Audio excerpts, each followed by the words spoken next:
Assalamualaikum warahmatullahi wabarakatuh. Perkenalkan, nama saya Rangga Satria Kuswara, NIM 19040367.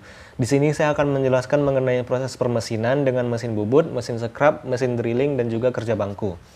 Nah, yang pertama itu saya akan menjelaskan mengenai mesin bubut. Nah, mesin bubut sendiri ini adalah mesin yang mengeluarkan material yang tidak diinginkan dari benda kerja yang berputar berupa chips dengan bantuan alat yang menembus benda kerja dan dapat digerakkan jauh ke dalam benda kerja.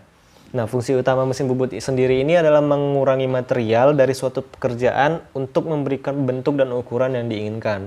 Prinsip kerja dari mesin bubut sendiri ini berdasarkan dengan memutar benda kerja dan alat pemotong tetap. Benda kerjanya diletakkan di antara dua penyangga yang kaku dan kuat yang disebut pusat atau cak atau plat muka yang berputar. Nah, bubut ini menghilangkan bahan yang tidak diinginkan dalam bentuk serpihan dengan bantuan alat yang melintang di seluruh pekerjaan dan dapat diumpankan jauh ke dalam pekerjaan. Nah, di dalam mesin bubut ini terdapat bagian-bagian utama. Yang pertama itu adalah kepala tetap atau headstock yang berfungsi sebagai dudukan cak dan spindle, pengaturan kecepatan putaran spindle, tempat perlengkapan gearbox, dan lain sebagainya. Kemudian ada motor penggerak. Jadi motor penggerak ini fungsinya untuk mengubah energi listrik menjadi energi mekanik sehingga dapat menggerakkan semua komponen yang ada di mesin bubut tersebut.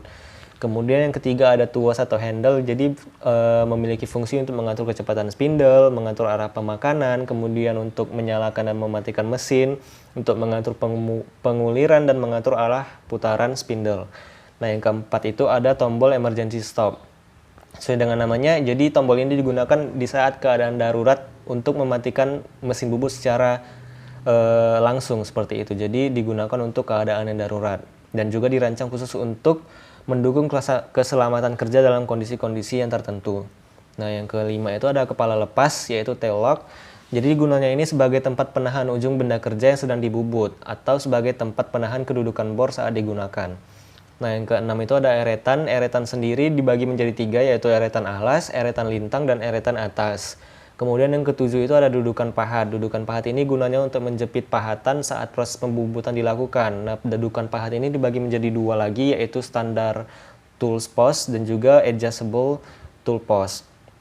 Kemudian yang kedelapan itu ada lampu penerangan. Lampu penerangan ini ya tentunya digunakan untuk keadaan di mana lingkungan kerja tersebut tidak mendukung cahayanya. Jadi ini juga sebagai opsional ya. Jadi tidak semua mesin bubut memiliki lampu penerangan. Nah, yang kesembilan itu adalah pendingin atau selang kulon. Nah, selang kulon ini fungsinya untuk menyemprotkan cairan saat proses pembubutan terjadi.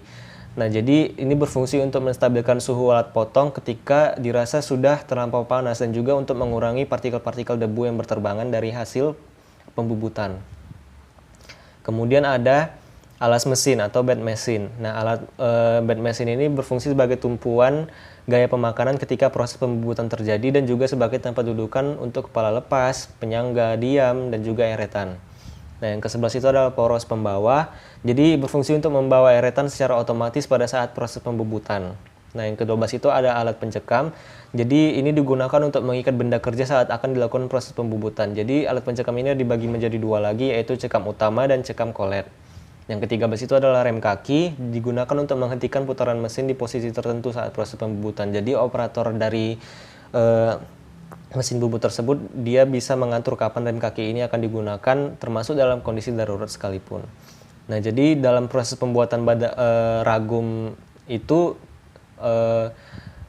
menggunakan mesin bubut, salah satunya itu di dalam pembuatan part ragum, tutup pemutar, pemutar ulir, dan ulir.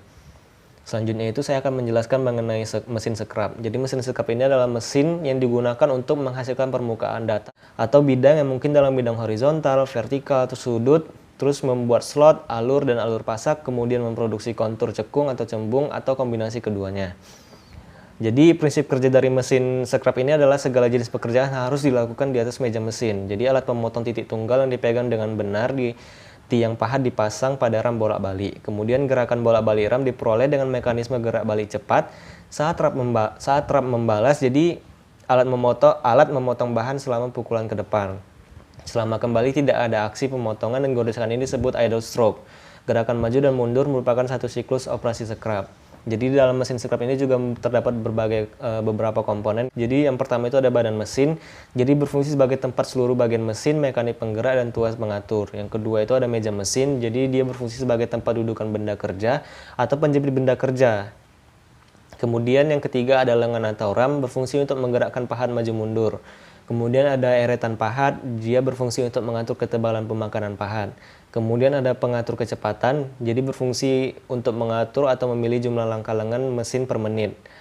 Kemudian ada tuas sepanjang langkah, itu berfungsi untuk mengatur panjang pendeknya langkah pahat atau lengan.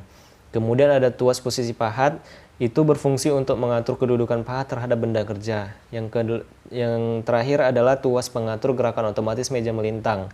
Jadi ini digunakan untuk menyekrap secara otomatis, namun dibutuhkan pengaturan panjang engkol. Jadi untuk proses pembuatan ragum sendiri itu menggunakan mesin scrap itu ada pada part ragum, penjepit tetap, badan ragum, dudukan ulir, dan penjepit berjalan. Nah, kemudian itu ada drilling mesin atau biasa disebut dengan mesin bor. Jadi mesin bor ini adalah suatu alat industri yang berfungsi untuk melakukan pengeboran atau pelubangan pada lembaran kerja dengan menggunakan alat pemotor yang berputar atau yang biasa disebut bor. Nah, jadi selain itu drilling mesin dipakai untuk membuat alur, luasan, dan penghalusan secara akurat dan tepat. Jadi mesin bor ini juga memiliki berbagai tipe seperti mesin bor tangan, mesin bor meja, mesin bor tegak, mesin bor radial, mesin bor rantai, mesin bor koordinat, dan mesin bor berporos. Nah, prinsip kerja dari mesin bor ini itu memanfaatkan gerakan putar dari poros yang diteruskan ke mata bor. Nah, jadi pemilihan mata bor itu disesuaikan dengan jenis bahan dan juga diameter lubang yang ingin dihasilkan. Jadi kalau hal tersebut itu digunakan agar mata bor tidak cepat aus dan patah. Kemudian itu ada kerja bangku. Kerja bangku itu adalah pekerjaan perkakas tangan yang digunakan untuk melakukan pembentukan, perbaikan, dan perakitan yang sesuai dengan mesin-mesin fungsi peralatan tangan dengan mesin, dan semua pekerjaan itu dilakukan di atas meja kerja atau workbench. Nah, prinsip kerja dari kerja bangku itu lebih menitik beratkan pada etos kerja yang meliputi ketekunan, disiplin, ketahanan, serta teknik sebagai dasar sebelum melanjutkan ke pekerjaan yang menggunakan mesin-mesin produksi. Nah, untuk kerja bangku sendiri itu ada berbagai macam pekerjaan yang tergolong dalam kompetensi kerja bangku. Yang tentunya macam-macam pekerjaan tersebut memiliki fungsi dan tujuannya masing-masing. Yang pertama itu ada mengikir. Mengikir itu kegiatan menyayat atau mengikis benda kerja sehingga benda tersebut mencapai bentuk dan ukuran yang diinginkan. Kemudian ada memahat. Memahat ini adalah kegiatan menyayat atau mengurangi volume suatu benda padat secara drastis. Nah, proses pemahatan ini dilakukan menggunakan alat yang disebut sebagai pahat atau chisel dan palu. Kemudian ada menggergaji. Gergaji itu adalah kegiatan memotong benda padat menjadi beberapa bagian. Nah, jadi ada dua jenis ya untuk menggergaji. Itu yang pertama itu ada gergaji manual yang biasa digunakan untuk memotong kayu. Kemudian ada gerinda, biasa digunakan untuk memotong logam. Kemudian itu ada menggambar. Menggambar itu dalam kerja bangku adalah kegiatan memberi tanda atau menggores suatu bentuk pada benda kerja. Jadi kegiatan ini dilakukan sebelum pekerjaan memotong suatu benda. Nah, di dalam proses pembuatan ragum sendiri itu kerja bangku dan proses drilling ini digunakan dalam beberapa part seperti penjepit tetap, papan penjepit, pemutar ulir, tutup pemutar, ulir, badan ragum, dudukan ulir, dan penjepit berjalan. Jadi ini memang digunakan dalam hampir semua proses pembuatan part-part ragum. Sekian hasil penjelasan dari saya. Terima kasih.